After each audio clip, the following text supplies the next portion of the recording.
In today's video, I want to talk about narcissistic parents, mainly narcissistic mothers, through the lens of highly sensitive children and empathic children. If that's something that interests you, then watch this video.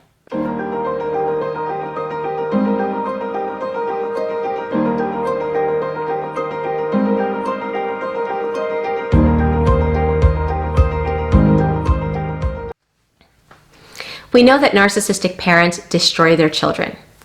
I want to talk about what that destruction looks like to highly sensitive children and empathic children. Okay, first of all, those are traits that a child is born with. So they have that emotional component, that empathy, the ability to notice things from the time they are infants. I happened to fall on a video where the mother was showing her baby's reaction to something, and for whatever reason I clicked on that video, and there was this beautiful baby just smiling, looking at its mother as if the mom's a superhero, right? And the mother took something like a soft ball and threw it at the baby's head, and that baby's expression was heartbreaking. The first thing the baby did was look confused and looked at its mother, and the mother started laughing. And you could see on that baby's expression that there was pain, but the pain wasn't physical because it didn't hurt the baby physically. But you could see that child's emotional pain, that the mother would do something like that and think it was funny. Now, I'm not one to comment on other people's videos. I never do that. This was actually the first time I did, where I left a comment about how she got her kicks, because to me that was really awful. To make a child cry, to cause a child to feel embarrassed or confused just because it was funny, just because you can, to me is awful. And that is exactly what, in my mind, that's exactly what narcissistic mothers do. They will create painful situations for their children, emotionally painful situations, watch the drama, watch the emotions pour out of that child and feel either powerful or make that child, or maybe they're doing it for attention, so now the child is running to them and wants to hug them and wants to give them love, so they're getting some kind of attention from their child, but playing with their emotions from the time they're infants. That's something that narcissistic parents do to their children. The narcissistic parent thinks it's a game to have the ability to provoke that infant to feeling whatever they want that infant to feel, and then to change it whenever they want that infant to change their feelings. Okay? Then that infant grows into the toddler years and begins to develop their own feelings, and those feelings get stamped out by the narcissistic parents. Narcissistic parents teach children that feelings are bad and wrong. So an empath who feels intense emotions is told that there's something wrong with them. If it's a young boy, then they're told that they need to man up, that they're weak if they cry, they're weak if they show emotions. So they begin from a very young age teaching that child self-hate and self-rejection because of who they are. Empaths have the ability to feel the emotions of others and internalize it and not realize, especially if they're not trained empaths and there is no child that is a trained empath, they have the ability to wind up internalizing what they're feeling their narcissistic parent to be feeling. And what does a narcissistic parent feel inside? They could be pretending to feel all kinds of things, but an empath will know, they will sense it, they'll feel it. Well, a narcissist, their inner core, if we could take a picture of their soul, we would find things like intense shame. Narcissists are full of shame. In fact, it's that shame that causes them to create a false image. They can't stand feeling it, so they have to pretend there's something else.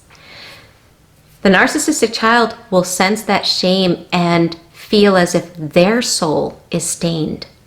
Narcissistic parents, inside of them is pathological envy. Instead of being proud of the talents of their children, which any normal parent is, a pathological parent will feel threatened by their child's talent. Or if they can turn that talent into praise for themselves, then they'll allow it, but they will take all the credit for it. Otherwise, any talent that that child displays will be insulted, put down, made fun of, criticized, to the point that any natural talent or passion that that child has as they grow older, because those beliefs and that programming was instilled in them, that negativity associated with their passions from such a young age, they'll wind up growing up and eliminating anything that they once enjoyed from their life, because they'll associate it with all the negativity that was met with their narcissistic parent. So not only does the narcissistic child sense those negative emotions of the parent, but then narcissistic parents use projection to verbalize the negative that's in them and put it in their children.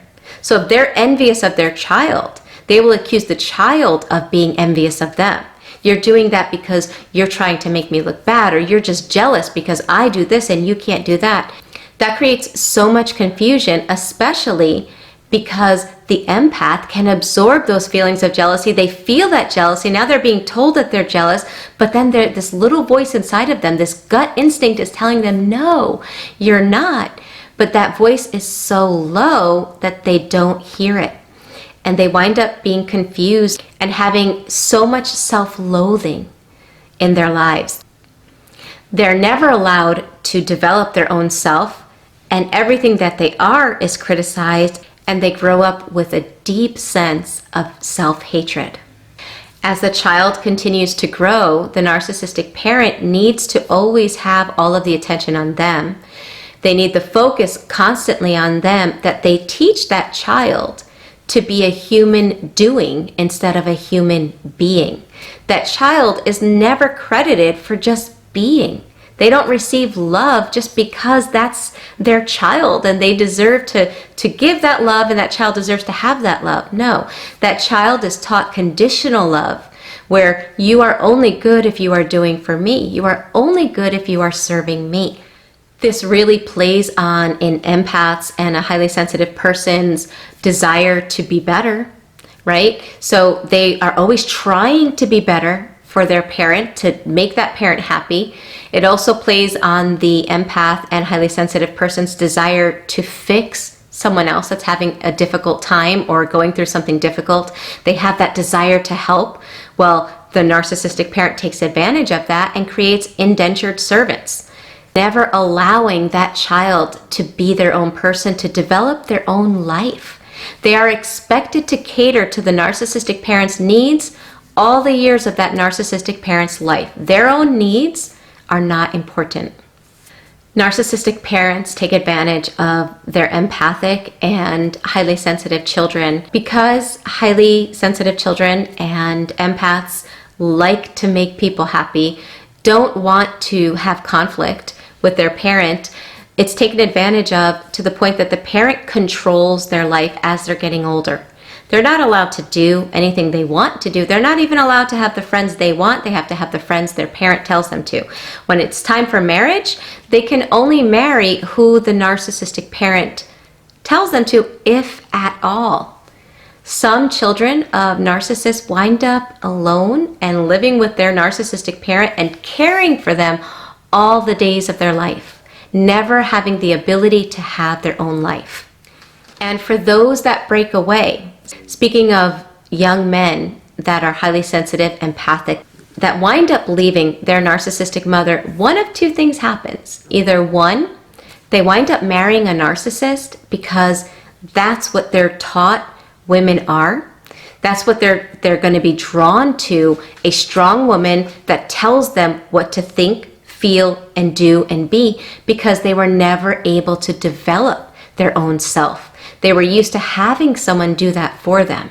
That's one thing that can happen. And if that doesn't happen, if a young man does break away and is able to develop a self, and he winds up marrying a woman that is not a narcissist, his life, if he still has his narcissistic mother in his life will be filled with conflict still, because the narcissistic mother will always be in competition with the wife, doing everything she can to cause chaos, and feeding off of narcissistic supply every time the son chooses the mother over his own wife. That to her is power. A young man that winds up growing up with a narcissistic mother either winds up taking care of her all the days of his life, or winds up marrying a woman just like her and thinking that all women are like that. Or 3, he winds up in a healthy relationship. He winds up in a relationship with a woman that's healthy, that will wind up leaving because he can't seem to break that mold away from his narcissistic mother if he allows her in the life, because the narcissistic mother will not allow it.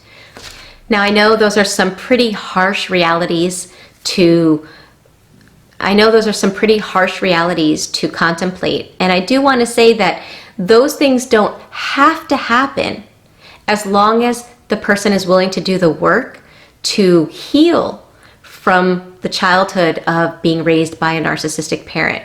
If we don't do the inner work, that's our reality. It was my reality. I had a narcissistic parent. I wound up in relationships with people that were just like it. Until you do the work, it will repeat itself again and again. So my goal with this video isn't to just focus on the negative, it's to encourage anyone to take the time to do the inner work needed so that you can break the cycle.